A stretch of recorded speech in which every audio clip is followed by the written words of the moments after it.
Good evening. My colleague Tsepiso Mokwetla is in prison tonight. She's standing by live at the Boksburg Correctional Facility with a special broadcast. Tsepiso, good evening. Good evening, Stephen. Absolutely right. I am in prison, as I am with other inmates. You'll meet them shortly and they'll tell you their story. It is a cold, hard place to be.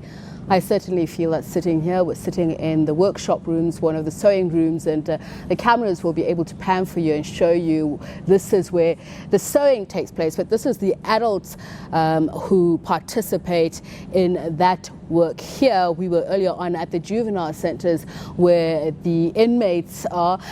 Seems almost cheery looking at those metallic bars painted in purple messages of hope, saying this is the beginning center. They talk about society's role, that of holding the responsibility when it comes to rehabilitation. As you mentioned, South Africa's most well-known prisoner, talking about that a country cannot know its society until it has been inside one of its jails. Well, we were earlier on today, and I can tell you that many of these inmates will expand a little bit more about it. It certainly is not a place that you call home. Looking at the beds, I wondered if they even were a meter, and I'm talking about bunk beds, 4-footed, in what would essentially be called bathroom size. But today we'll look at the plight of the youth. We've been doing so this whole month of Full View, but we're talking about incarcerated youth. So we've looked at the problem of joblessness, of why there's high levels of unemployment. But have we really spoken about what leads those youths who face those conditions to the life of crime they do, the face of a prisoner? So South Africa has 236 operational prisons. 14 of those are youth centres, and let me give you the population. Between the ages of 18 and 35, 21.1% of that number is housed in Gauteng at the juvenile centre. That's between the ages of 17 and 25. So without saying too much, Stephen, Boksburg Correctional Centre, this is where we are. Let's introduce you to what we call, and we must get the language correct because we are talking about rehabilitation. According to Section 28 of the Constitution, they say they're children. Here they call them offenders interchangeable or inmates. Let us introduce you to them. Let me turn to my first panelist on the left. Please introduce yourself and tell us your age and why you're here. My name is Ben Terence Ramakatla, and I'm from Gauteng. I'm 20 years old. I'm here for murder, attempted murder and robbery. So those are two separate incidents, murder and attempted murder, or was it one incident? It's one incident. Okay, so tell us the circumstances about how did you get there? It happened that one day, me and my co-accused, who was my cousin, who is my cousin, so to say, it happened that one day we were going somewhere, we were going to school. So it happened that we actually, on our way to school, we bought drugs, which was crystal meth. Mm-hmm. So on our way there, it happened that we sniffed them. Then after that, we went to my another old lady. She's kind of our relative. We went there. We stayed there. There were two people in the house. Then it happened that we chilled with them because obviously we are related. Who are these two other people? Who were my distant cousins. We stayed there. Then it happened that after they served us food, we stayed there. Then it happened that I don't know what happened. Like one thing led to another. Under the intoxications of drugs, it happened that I heard a noise from my back. Then it happened that I realized that my cousin was actually fighting with that other cousin of mine. Then it happened that I tried to stop the fight, but I couldn't. It happened that there was another one who was trying also to stop the fight, like to break them up. So it happened that as that was happening, I tried to stop this one was coming to break up the fight. Then the time I was stopping her, it happened that I fought her. I don't know what was going on with me. I fought her. Then it happened that she fell down and she died. I don't know, like she died. So you don't remember your role in how she died? Is that what you're saying? Yes, I really don't know what happened. Like, So the attempted murder, tell me about that. or the attempted murder happened that on our way out, there was another one who was coming in. So we tried to run, like to flee from the scene. Then it happened that we actually beated her with something, with the steel bar. Then it happened that we found our way out, then we ran. Ben, what are you saying? Are you saying drugs made you do it? Are you saying Ben, under normal circumstances, would not have done that? Yeah, I wouldn't have. Was it your first crime? It was my first crime. And how many years did you get? I got a life sentence for it. Why did the judge give you a life sentence if, according to you, it was self-defense on behalf of somebody else? Yes. And the other, you were just confused by it? Why did the judge... I wouldn't know. But what did the judge say? I'm trying to... The judge said that he was sentencing us to life sentence simply because one of the reasons that he gave is that after the incident, we tried to flee. Okay, so Yes. saying that you weren't taking responsibility for Yes. what you did. So that's Ben Terence Precisely. Ramkhatla. Let's have the next inmate introduce himself. Tell us how old you are and why are you here? I am Tumelo Lekola. I am from Western area, Pegastal. I'm 21 years of age. I'm here for murder and attempted murder. I was sentenced to 15 years in prison. How did that happen? It was a gangs fight. So, like, we were fighting with the other section at Pegastal. So it happened that me and my gang, we killed the wrong people who were not in the gang. Yes. So when did you join a gang? How old were you? And how active a member were you? I'm just trying to understand where your mindset was at when you joined this gang and you ended up killing somebody and almost killed another person. I joined the gang when I was 15 years old of age. Why? Because I feel like I was being bullied. Like where I grew up, there's a lot of gangsterism. It's very active there at Pegastal. So I felt like I was being bullied at school and I had no brother to fight for me, so I decided to join the gangs. Your family, did you have an older male figure? Was there nobody that you could turn to and say, I'm being bullied, please keep me safe? Yes, my parents were both there. Okay, so you didn't go to your father or any other male relative for help? No, I didn't. Why is that? Like I felt like it was enough. So for you to be in this gang, for you to believe in it enough Yes. to want to kill people, what was the driving force? It can't just be being bullied. What was in you that said, I'm going to toughen up, I'm going to be part of this group?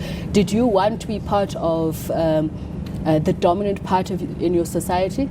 No, I didn't. No. Yes, because I think the previous day, the gang from the other section, they killed my friend when I was there. So it was something like a revenge. Okay, so it was revenge. Yes. So how long had you been in the gang before you committed this murder and attempted to kill the next person? I can say 1.5 years. What did you have to do to stay part of the gang? We hear of initiations, people having to do all kinds of things. Did you have to do that? No, I didn't. No. Yes. Drugs was a part of it? No, it was alcohol. It was alcohol? Yes. Just alcohol? Yes. No dacha, no other? Dacha, no other thing. Okay. So let's meet the next inmate. Please introduce yourself, how old you are, and why are you here? My name is Liam Bradford. I'm from Soweto, a small community in called Noordgesig. I'm 21 years of age and I'm incarcerated for 15 years for murder and attempted murder. What did you do? At the age of 16 years, I started smoking dacha, and as time went by, it wasn't strong enough for me. And I started hanging out with guys older than me. How And much older than you were they? They could say 18, 19. already almost the mid-adult years. Okay. And then as time went by, I started smoking cat. But then cat wasn't strong enough, and then I moved to crystal meth. I soon then failed my grade 8 for the first time. I repeated it the second time. I never passed again. But I was heading the wrong way, not moving forward, just going out the back door with all the drugs. My parents told me that they would not support me anymore. So where did the murder and attempted murder come in? I'm getting to the point, I'll answer you. So it was a matter of fact that I had to provide for my own habits. So I started stealing, robbing people. I was under the influence of drugs on the 28th of January 2017. Me and my two friends, we were gambling under the street pole. We were gambling, we were all under the influence of drugs. Both my friends had weapons, and including myself, I had a weapon. We were gambling, eventually they won my money, and the way I got that money was not in a good way. I had to go and rob someone for that money. So I never took it lightly that they had to walk away with my money like that. And then we had an argument that they had to give my money back, and it never turned out nicely. And then So you shot both of them? stabbed. You stabbed both of them? Yes. One died and one almost died. The one died and one almost died. So under your rap, I believe you're also in here for GBH, is that correct? Yes, GBH. They turned the attempted murder to GBH. Okay, so it was the same. Because he also had a weapon, and he pleaded that he had a weapon in the court. That's why they gave me 15 years incarceration for murder only and 5 years suspended sentence for. So you've just heard from Ben Terence Ramogadla, who's on my left, Tumelo Lokola, who's next to him. Liam Quinton Bradford has just been telling his story. Let's hear from the next inmate. Please introduce yourself. Tell us how long you've been here and why. My name is Patrick Lawson. I was born in Cape Town and we relocated. Now I live in Mpumalanga Witbank, and I'm here serving 12 years. I was arrested for 2 murder and 2 robbery, which took place, it was on 2014, on January, on the 4th, where me and my co-workers were under the influence of alcohol, where we took a life of an innocent person. There was a certain place where we attended on the Saturday, where we went there to go and entertain ourselves, but then at the end it ended up where we took a life of an innocent soul, where we killed someone. And the other murder... Why did you were robbing them? Yes, we robbed the person. We were demanding possessions from him, which he couldn't give to us, and then we ended up taking his life. He couldn't or he wouldn't? He never had what we asked from him. So did you realize that he didn't have? We realized it. We realized but you killed him anyway? We killed him because we were scared that he was going to report us to the police, and then me and my co-workers decided that no, let us take his life, and that's when we took his life and we dumped him somewhere. Yeah. The second incident? The second incident happened on the following Saturday, where we all were also at the same entertaining place, where my co-workers fell in love with the deceased vehicle, and he said, no, let us take the vehicle, and that's where we ended up also taking the life of the deceased. So did you follow them to their house? Was it a random act of crime, or did you target someone? We were at the entertaining place, and that's where we met with the deceased. Okay, so it's like I go to a mall or a pub, and then you say, I like that car, and you... That's where... Why did you kill that person? We demanded money from him, and he said that he has money at home, but then my co-worker said, no, you're trying to make us a fool because you want to get us arrested when we go with you. And that's when my co-worker stabbed him, and that's where I took the knife and I killed him. Why did you kill him? Was it mob mentality? Did you kill because your co-accused was doing the same? My co-accused did it in the first case, so it was my turn now to do it in the second one. Is that an agreement that you have between yourselves, that if I do, you do too? As in, for you to be in the same place, you have to do that? It's not that it was an agreement, but like when we were at the spot, that's what he told me. Okay, that. so it's mob mentality. Yeah. This is what I'm asking. Because you could have had a choice not to. Yes, ma'am, I had a choice. You're right. not to. Yes, Okay. ma'am. So let's meet our next inmate. Please introduce yourself. My name is Kevin Marquez Santos. Just please speak a little bit louder. Tell us who you are, where you're from, and how long you've been here. And My name is Kevin Marquez Santos. I'm from Brazil. I'll be here 1 year and 10 months. I'm arrested for trafficking drugs. how did you end up in South Africa? And the day before I get arrested here, I mean in the dance with in the club of my friend, you see. After the university finish, because I do university that side, then when I go out of the discipline of the things, I go to the club, I drink beer, I use the drugs, you see. After that, I come to the South Africa, you see. My friend gave me one bag, he gave me the ticket for me come to side, you see. So they gave you money and drugs to bring them to South To Africa. bring to How this old side. were you then? 20 years. You were 20 years. Yes. What made you do it? I come for really conform the responsibility of my self-discipline and the focus of my in the school. I get out of the university, então the community changed me, you see, seem like my friends, see. I want to be on top of them, you see. Oh, okay. So you would you say it was greed? You wanted to be better than everybody else around you? You No. wanted to have nice things. Not be better, you see, but seem like the people see tell me I'm down, you see. Okay, so Seem they were like my undermining you. friends. Yes, you see, say, put me down away, you see, because they have everything, you see. Do you Então, come from a poor family? Yeah, my own family, you see. Are they poor? No, now, you see, I'm harassed, you see. But So- doesn't know I do it. So are you saying that you went into drugs because you come from a poor family and you didn't like how people around you were belittling you because of lack of money and material things? Yes? Sazwan, is that what you're saying? Kevin, yeah, I'm saying I'm come to South Africa, you see, just because the people, what the people seem like put me down. Okay. I'm see So them. how did you get caught with the drugs, Kevin? How? They want someone, you see, give me one bag, you see. It open the bag, doesn't have nothing, you see. That time, I said, it's nothing there inside, you see. Doesn't think it's a drugs, you see. But when there's someone, I say, you can go to this bag, you see. I never think I'm gonna seem like, use me for bring the drugs in South Africa, you see. When I come to Artam International Airport, he checked me 3 times, you see. When he checked me 3 times, I seem like, you see, I'm feeling something's wrong, you see. I don't know what's going on. Because that side, I'm doing model, I'm in university administration, you see.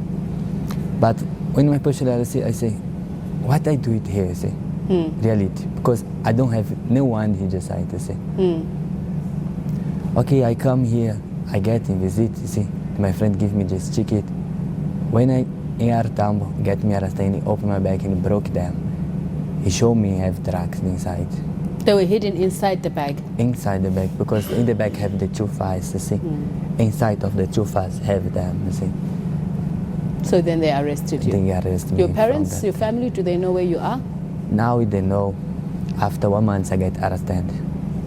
Okay. So let's meet the next inmate. That was Kevin Marquez Santos. Let's have the next inmate introduce himself. Tell us how old you are, how long you've been here, and why. Okay, my name is Kabelo Tobejani from Midrand. I'm here for 4 years now. I was arrested when I was 20 years. So it was a case of murder. It was the early morning of Friday morning on the 7th of February, 2014. So I heard noise outside. I heard noise. Recently my house was being robbed and my co-accused house. So now we went in search for the person who stole the things from the tenant's room at my co-accused house. We couldn't find them. So I didn't know how he got the knowledge of the person who stole. The same person came and stole on that morning, the 7th of February. When I woke up, I found them beating the guy. So I was angry because now we searched for him, we couldn't find him, and now here he is in front of me. So I just joined him. It was something like, if my friend does it, then I'll do it also. Which is what I was asking about, that mob mentality, Yes. that if you are in somebody else's presence and you're like, Yes. why not? I want to show him that I'm also Strong. Is Yes. that what was going on in your yes, head? that's what. Yeah. So, that's- did the person die? He did not die on the spot. Yeah, he was reported dead 20 minutes later after he was taken by the emergency ambulance. How many of you were there? There were quite a number of us. Couldn't see how many. Yeah, couldn't count because now Was after. it the right person? Yeah, I think it was the right person. It was the right person. I'm because trying to think what was going on in your mind when you are then sentenced to jail for murder. Was there a part of you that said, well, I was doing it because I was doing the right thing? Right there and then I felt like I was fighting for myself and my community. Or do you have different thoughts about it? Yeah, at first I felt like, now, how can the magistrate find me guilty of doing the right thing? But now, since I've been here, I've learned, done a couple of courses, and saw that name, and what I did was wrong. I cannot fight wrong with wrong, because now violence doesn't solve anything. So now I realize that now what I did was wrong. Do you all feel the same? Do you feel like you did something wrong? Yes, I mean, just an honest answer to a question. If you don't feel that, please tell us, because that's how you feel. Nah, to be honest, we really regret wrong. what we did. You regret. Yes. Mr. Klassen? I do regret, man, because what really touched me after all is when I found out that the guy that we murdered, he has 2 little kids and they are still growing up. So I asked myself a lot of questions, since my mom asked me the question at court that, how would you feel if this happened to your brother? How are you gonna accept it? So that's when it came and it touched me and it hurt me inside. Although I'm also inside here, as we go through programs where they ask us about our crime, what we've done, it still takes us back, and there's still a scar that we have hurt people out there, and the scar still remains. Tell me about life in prison. I mean, today I'm here with my colleagues as a visitor. I feel the cold. It looks like not an easy place to be. But there are people out there who are watching, who are listening to some of the things that you have done and said, why must they get luxury? How has it felt for you when you realize this is what I'm being locked up in and how long I'm going to be here? Let me start with you. It's really sad. What is sad about it, Ben? Tell me, what do you think, what do you feel when you enter your cell and you hear that heavy metal slap? It's really painful, but with what I did, I kind of understand it, that I did something wrong and I have to pay for my sins, that I committed outside. It's never easy being locked up early, afternoon. It's never easy to be told when to eat and when not to eat. It's never good. It's never good. Dumela, I mean, you were talking, you said you had both your mom and your father there. Does it make you think about your family and what you left behind? I was listening to one of your fellow inmates speaking about that. I think it was Dumisang, who was talking about not having had a proper family, but now he'd even want to go back to that family. How do you feel? And what makes you think that? Is it about being told when to eat? Or you have to go to bed at 4, lights out at 10? I can say it's not only about that. For me, my parents, both of them were there for me. They did everything that I wanted them to do for me. They were very supportive, so I can say I feel like I've failed them as their child. I've really disappointed my family as a whole. So to me, that's very sad. Is that what you think about when you are in your cell? And also like I can say, the secondary victims of the people that I've killed and the guy that I've attempted murder, like. All right. So Tumelo Lekola and Ben Ramkhatla telling their perspective of life in prison. We'll hear more from Liam, Kevin and Gabelo. This is a special live broadcast during Youth Month looking at the plight of incarcerated youth. Should they be jailed if we are to rehabilitate these children? This is the question we are asking you, and we'll talk about the conditions here in jail, the rehabilitative programs they have, and whether or not they will be re-assimilated into society. Stephen, it's back to you.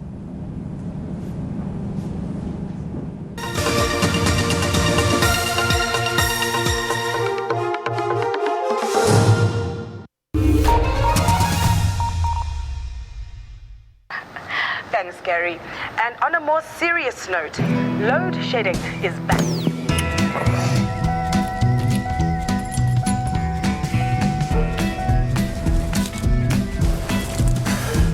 Yeah, for every kind of serious, there's a class of not so serious. Come